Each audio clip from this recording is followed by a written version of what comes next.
Isn't it marvellous news? Absolutely splendid. His Majesty will shortly return to public-facing duties after a period of treatment and recuperation following his recent cancer diagnosis. Such wonderful news, my dear. He's back!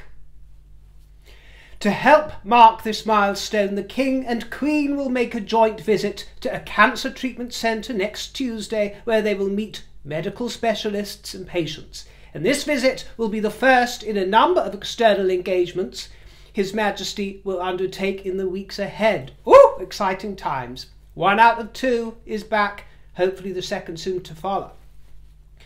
As the first anniversary of the coronation approaches, can you believe it? Almost a year, my dear. Almost a year since all of those wonderful celebrations. Their Majesties remain deeply grateful for the many kindnesses and good wishes they have received from around the world throughout the joys and challenges of the past year. Very encouraging, isn't it, my dear? Exactly what we needed to hear. And also, there is the news that the King and Queen are going to be hosting Japan for a state visit. The Emperor and Empress of Japan have accepted an invitation from the King to visit the kingdom in June, so very close by, and Buckingham Palace are pulling out all the stops for a sensational affair and a display of royal diplomacy of the likes you've never seen before. The King has an excellent relationship actually with Japan and the people of Japan and Japanese royalty, having visited 5 times in his role as the Prince of Wales in the past. He attended the enthronement of the Emperor incumbent, who ascended the chrysanthemum throne in 2019, following on from his father's abdication, and Prince Charles also attended that predecessor's enthronement all the way back in 1990. So he has very good form and is on very cordial terms with them. And this will be their Majesty's 3rd state visit, because they started off with South Africa, didn't they? And then it was South Korea's turn, and now we have Japan. Wonderful. Originally, by the way, this state visit was mooted for 2020, but of course the nasty old pandemic got in the way and it was postponed. But here we are in 2024. Marvellous. Have you heard the news regarding the Duchess of Sussex and her new podcast in association with Lemonada? It's been put on ice. Iced. Another project put on ice, just like the lemonade on a hot sunny day. This dynamic new podcast that we've been promised is some sort of sequestered sequel to Archetypes, that nonsense on stilts. Postponed till next year. Well, it's not like we didn't guess it, is it, my dears? And quite a lot has been made in the press this week regarding the peculiar methods of announcement coming from the Harkledom, because it is weird, and it's something that I've commented on myself many times, how they announce with a great flourish what's about to happen, who they're working with, make these grand sweeping statements. The royal bugler of Montecito comes out trumping away. And then,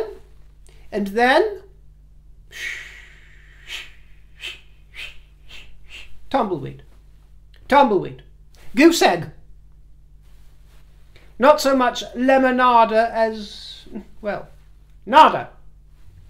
Nothing forthcoming, my dear. It's always a performative word salad. That's always what it is, performative. And we are told that Lemonada's excuse for this is that they are concerned about scheduling conflicts that Meghan will have now that she is filming for the Orchard Riviera show for Netflix, and they don't want a clash of material. So this relaunch has been pushed back to 2025.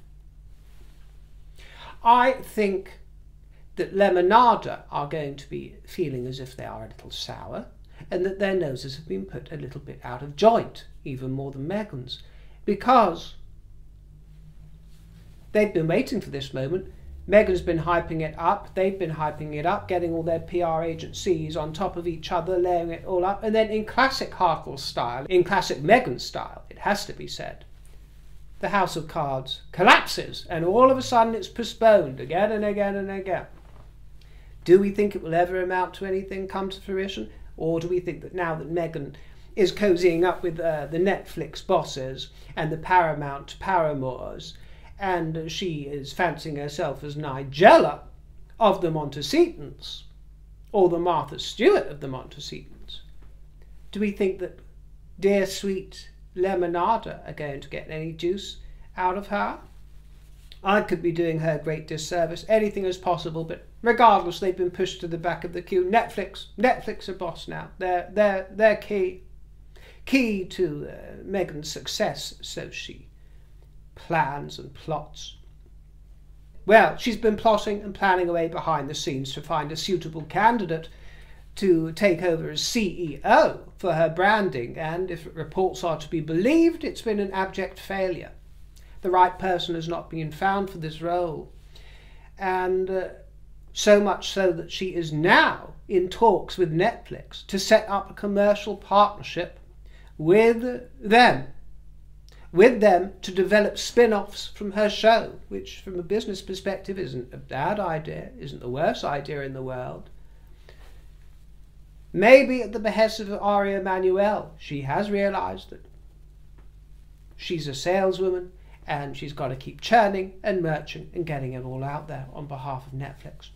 And you know exactly what it's going to be all about, my dear. Affiliate links, affiliates, sponsors, partners. And I approve of the hustle. I approve of entrepreneurship.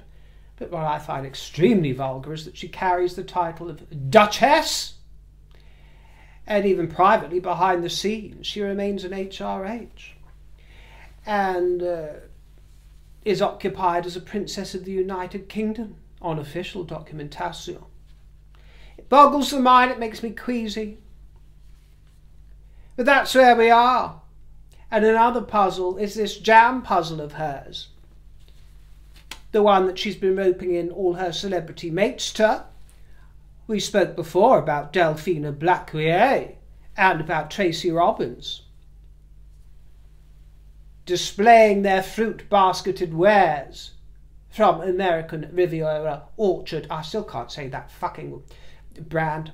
American Riviera Orchard. I mean, it doesn't trip off the tongue, does it, my dear? Really? Perhaps it's just me, but I have to think about it every single time. Could be my mind going, my dear. Could be my mind. American Riviera Orchard. American Riviera Orchard.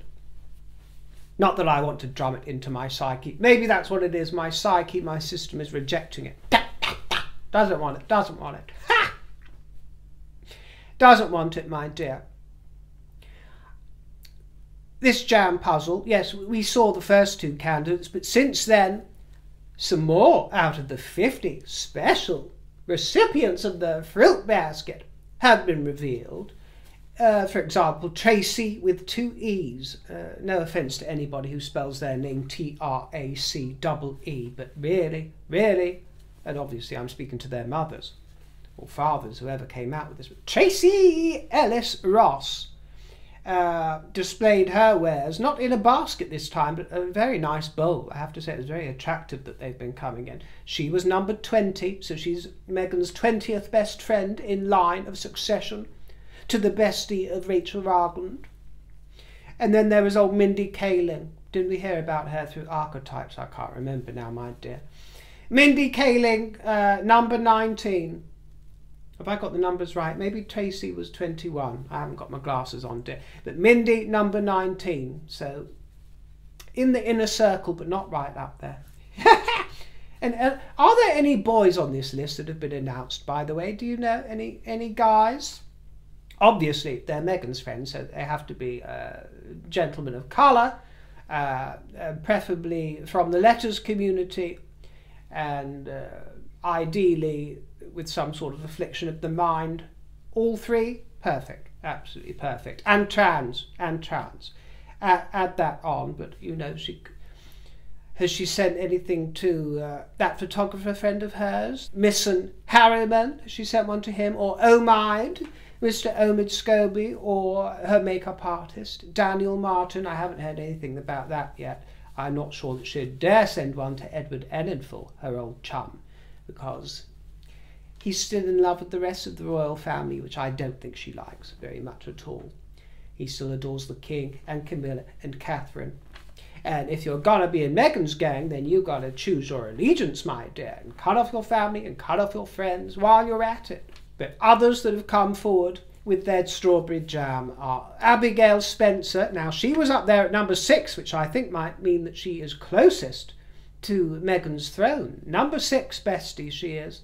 And then Kris Jenner. Kris Jenner at number 13. And her photograph was mocked for wilted lemons and shredded paper. Well, perhaps that's a portent for the Lemonada podcast. And on the subject of jams, actually, the press have been saying that Buckingham Palace have thrown a little shade Meghan's way, which I'm sure they haven't. They're far too mature for such frivolities. But the Buckingham Palace shop have been providing a delightful vignette of their strawberry preserve, which looks delicious. A riper, richer, ruby red, tantalising, scrumptious, and I'm sure truly royal. Perhaps I have to have a taste of. And it was paired with the crumpets with the lashings of butter. Ooh, looks gorgeous, doesn't it? Actually, you can find many delights throughout that Buckingham Palace shop, you know. Scottish honey, marmalade, luxury truffles, all this sort of thing. Delicious. And as for Harry, well, he's been a very busy boy, hasn't he? Presenting Soldier of the Year award. What, to himself? That sounds like Harry, doesn't it? This was on behalf of Military Times. Are any of you au fait with this publication? Presumably a publication. Military Times. And the alpha male himself made an appearance via video, adorning himself with 4 medals. Honouring a soldier. I think he presented a few soldiers, some of whom are friends, and it sounds like they're very worthy of their awards as well. But there has been some sort of furore over Harry's appearance because he was wearing 4 medals. And none of them included the Coronation Medal in their number that is believed to have been awarded to Harry last year. I don't know why, because he wasn't exactly the most enthusiastic member of the congregation that day, was he, with that half-hearted mumbling attempt at God Save the King? And he quite pointedly didn't want to be captured mouthing those words, in my humble opinion. But this medal does feature effigies of the King and of Queen Camilla. It was given to 400 recipients, made of nickel silver, for those who were involved in the ceremonies and the processions that we all saw, armed forces and workers for the emergency services, and the press are calling it a snub, because Harry has lined up 4 medals, but not this Coronation Medal. And let it be noted at this point that only one of those medals was awarded for service, the operational service for Afghanistan. Just one. And that's one more than I've got for being involved with the armed forces. So it comes with my admiration and my thanks for service and duty. No matter what anybody says, it absolutely does. But the other 3 medals are for jubilees, for various jubilees. The Golden Jubilee Medal, the Diamond Jubilee Medal, the Platinum Jubilee Medal, which is all very well and good. He was gifted them. Wear them, if he insists doing so after denigrating the late Queen's reign. But in the context of this appearance, I think wearing 1 medal would have been more appropriate, wearing the operational service for Afghanistan. That's what I think. But I'm going to play devil's advocate here, and I'm going to ask, in all fairness, was he actually a recipient of a Coronation Medal? Maybe he wasn't. Maybe it was not provided to him and he wasn't awarded it. Or maybe he refused one. You know, we need to know the context. And does he deserve to wear it if he does have one? And would you wear an effigy of the stepmother who you have besmirched in the past, and, let's face it, was not a favourite of his late mother's? In all fairness, would you want to wear that effigy? So there are all kinds of possibilities, and it would be quite fascinating to know the precise tea behind it. Princess Beatrice has received some tragic news regarding a former flame, and please, no comments about her weight. I find it rather unnecessary. Paolo Liuzzo was found dead in a hotel room in Miami, and this was back in February actually, but the news has only just broken recently. It's just been reported, and this was following a suspected overdose. He was a socialite of New York, and there is an ongoing investigation into his death. He dated Beatrice years ago now, but it was 2005 when they began courting. And she was 17 years old, he was 24. And they didn't go after him like they went after Prince Andrew, did they, my dears? Yes, she was 17, he was 24. Nobody batted an eyelid. But they separated more or less a year or two later. Yes, a year, in 2006. And it was actually because he had broken bail conditions, because he led quite a life, including one with criminal convictions. And he broke his bail conditions while he was actually on holiday with all of the Yorkies. He was invited on a holiday, skiing with them, and while he was there, he went there and he broke his bail conditions. So Princess Beatrice ended up dumping the boy. But wisely so, really, even though she adored him from all accounts. And from all accounts, he was an admitted playboy, a self-confessed playboy, and he was unfaithful to her, from what I hear tell. But he spiraled downwards into a life of gambling and drugs and addiction and all kinds of excitements, my dear. Rather unfortunate, and this is how he ended up. But who knows, perhaps he had a lot of fun along the way. So it might not have been the tragedy that it's being painted as being, but nevertheless, what an absolute salvation that Beatrice managed to come up with. Dear Eduardo, she's got a taste for Italian, hasn't she, my dear? She likes that Italian cuisine, all that spaghetti and meatballs. Oh, she loves it. We all love a bit of bologna. Actually, I'm not a fan of Italian men. Italian women, I absolutely adore, but Italian men for romance, no. But Edo, you know, a wonderful match for the girl. Wonderful match. And I'm quite sure that her late granny was relieved about that. Speaking of which, a statue has been unveiled. I'd be curious to know what you think of it before I go on any further. Do you like it or do you not? I want you to think about this before I proceed, so you might want to pause the video and leave your thoughts. But I am going to proceed, first of all, by offering Ben Lawrence's rather scathing opinion and scathing review. He likened it to a stumpy Titania, a cast-off from Frozen, or wee Jimmy Cranky. And he said about the corgis yapping at the feet that it is a reminder that we are now in the age of twee. We are in the age of twee, that dumbing down of society, my dear. And he argued quite successfully, really, and made quite a good point, that statues have no purpose in the 21st century, and that in the distant past, people didn't know what famous people looked like, whether it was kings or queens. You know, they'd hear tell, they'd hear rumours, but I'm talking in the pre-photography age, and when statues were so popular. You'd rarely see them, and even if you had seen them or captured some sort of art where they appeared, you didn't know the intricacies and the nuances and expression and in their facial features and their lines and their bodies as we do today. You know, we know every angle of them now, don't we, my dear? Whether it's the late Queen or Catherine, or even the Duchess of Sussex, we know, oh, we know all too well. So when it's rendered in metal or bronze, it's always unsuccessful, in my view. I haven't seen it done well yet this century, to be honest with you, my dear. So you might have guessed that my opinion more or less aligns with Ben Lawrence's. Maybe not quite so scathing, but it's not my cup of tea.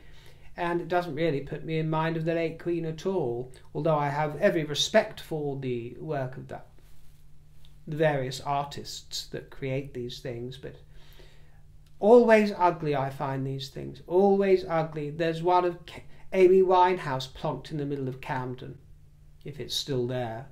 I think it's ghastly, absolutely ghastly. It looks like one of the Glastonbury revellers that emerges caked in mud. after a soppy and wet weekend in a tent, and not just covered in mud, but shit, I'm sad to say. No, I really don't find that attractive. And also, I didn't care, if you remember, going back, I didn't really care for the late Diana's, although that did grow on me, somewhat. It did grow on me. But they always look so large and cumbersome, don't they? And I think they masculinise women in particular, which is quite handy if you're a man, because it makes you look even more of a man. But for a woman, I think it can be rather unflattering. And I hated the one of Margaret Thatcher. The one of the late Queen Mother in Poundbury in Queen Elizabeth Square, is actually rather nice, because I think it looks good in context. It's surrounded by relations, I think, and I think there's a regal air to it. But having said that, I still don't think it looks anything like her. And actually, around the mouth, it reminds me of Meghan. I don't know why, but there's something there that does remind me.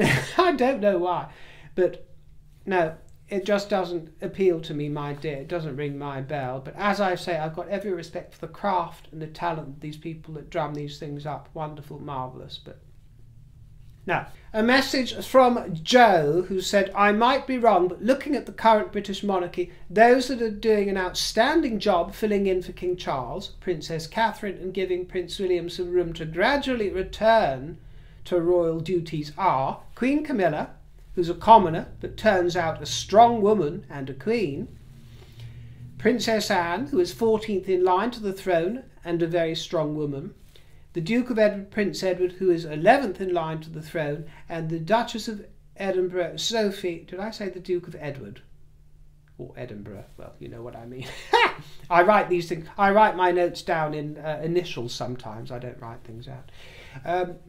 My version of shorthand. The Duchess of Edinburgh, Sophie, gentle, kind and strong lady, also a commoner. And now what a great job they are doing. Really give credit where credit is due. Credit is also due to the other working royals not mentioned. Well, it is, Joe, isn't it? Haven't they been carrying it off with aplomb? Everybody was scared and frightened that there wouldn't be enough royals to go round, and I'm certainly one that wishes that there were more royals to go round, meaning that I don't think anything should be slimmed down, and I think they should be encouraging people on board, including the Yorkie girls, both. I think that they should. But having said that, they have just done exquisitely well carrying things through. And yes, many of that number include commoners like Catherine, commoners like Sophie. Who else was it? You mentioned Camilla, the Queen, commoners muck. You know, all these commoners muckers coming along. But it just goes to prove, my dear, and you know, Camilla comes from country, gentry, so I use all these expressions in the context that is meaningful and that is authentic. It just goes to show the lack of snobbishness within the royal family, because all these characters were warmly embraced from the offing. They didn't need to be from aristocratic stock. Nobody was steered in any sort of direction other than wherever their heart or another part might lead them, my dear. And it led them to commoners, and the commoners have taken over royalty, and the commoners have discharged their duties, channeling the royal spirit as they go along, and performing with more aplomb than some blood royals, and certainly some members of the aristocracy. So snobbishness does not come into this whatsoever. It's not royal. That's not to say that we want to invite any old riffraff, any hoi polloi. But what it is to say is that noble qualities come from the heart, not from the bloodline, my dear. Roberta Benardout, or Benardou. Thank you for pronouncing sixth as it should be pronounced, and not sixth, as many do. Yes, most pronounced it sixth, don't they? So annoying, but which is correct? I suspect yours is correct. Thank you. Well, I believe it is correct. I don't care how you pronounce it, but that is how I was taught and told to pronounce it by one of the most eminent leading figures in voice in the kingdom. Sixth, and also fifth and 12th. Not sixth or fifth or 12th. There is an F in 12th. 12th night. 6th, 5th, 12th. I'm getting deja vu, so I'm sure I've been asked this and discussed it before. But it is quite rare to hear people pronounce it in what I consider to be the proper fashion, and I don't blame them if the musculature of their tongue isn't used to tripping over those kind of consonants. Then they're not going to get it right, and they're going to trip up and make a fool of themselves if they do. And I hear many people in society say 6th. I always notice, you see, because I say 6th, but that's just because it's a bugbear of mine, and you know, I'm aware that I could lean into pedantry if I was to make too much meal of it, so I don't correct people about that. Well, I might have done once or twice here on the broadcast, but certainly not in person. People can pronounce it as they see fit, as I often tell people in the comment section if they pick me up on something. I don't claim to be a human dictionary, and I certainly don't have flawless speech or grammar or style, and I wouldn't want to speak like some sort of human flawless dictionary either. You've got AI for that, and I'm sure they'll drum up an AI version of me and everybody else on YouTube fairly soon, so you can have it then. But there is room for self-expression and one's own unique take on words. But yes, you are one of quite a number who have mentioned that in the past, my dear, but that is how I was taught and how I was trained, and I enjoy saying it without skipping over the X's and the F's that belong in those words. And it wouldn't annoy me if you were to say 6th or 6 instead of 6th, but it does annoy me, and it rankles me actually, when a BBC newsreader, for example, might occasionally say 6th, because there was a time in this kingdom, my dear, when received pronunciation was valued, and it wasn't merely cast aside as some form of snobbery. It was because it set a standard that the whole kingdom and the whole world could aspire to, a standard of literacy. Alexandra says, Dear River, I found your channel through a video recommending your opinions about J.K. Rowling, and have to say, as a new subscriber, your content is both in-depth and brilliant.